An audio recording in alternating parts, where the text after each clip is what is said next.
shoulders. Do you have any memories of just terrible moments of people reacting?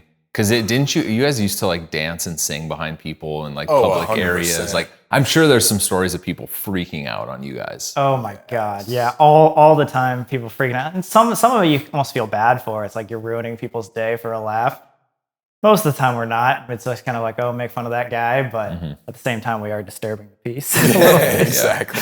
There's one time when we were really into all the public disturbance right as we were starting out. We like accidentally, pissed off a guy on a highway, and the guy chased us at 120 miles an hour for 35 minutes, like almost trying to run us off the road. He was so angry with us. So then we decided, okay, maybe not in the cars. Yeah, I mean, we were also like 16, 17, 18, like when we were doing like this type of content. So I think being 25 now, we're kind of like, yeah, we can't do that if we wanted to. It's like too old. Gonna get arrested. I feel like my 16-year-old self didn't really get embarrassed when I would do stuff like that. Same, So when I saw you guys yell in the mall, like you guys were standing on a table and you were yelling, I think if I would have been 16, 17, I would have just thought that was hilarious. Exactly. Like thinking about doing that now, I'd be like, oh my gosh, like just cringe. Like thinking about doing that in a mall right now. Social media has also changed so much to where like, obviously with the whole TikTok algorithm, literally anybody can become famous like on the app. But when we were starting, like we were only on Vine really for the most part. And so it was harder to like get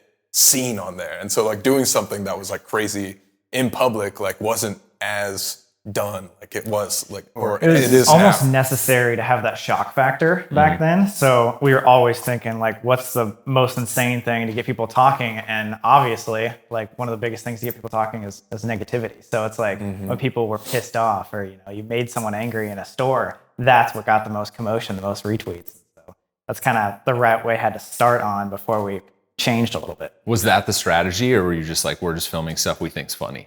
Oh yeah, that was strategy day one. Oh, it's okay. So like when we first started, it was all like, I guess, a plan from the beginning. And when we started, we're like, okay, we have, a year to figure this out. How do we do it? And the best way, and what we always say is like the Katy Perry effect, which now it's all different. But when she first came out with the I Kissed a Girl thing, and her parents are in the church and everything, that was such like a controversy.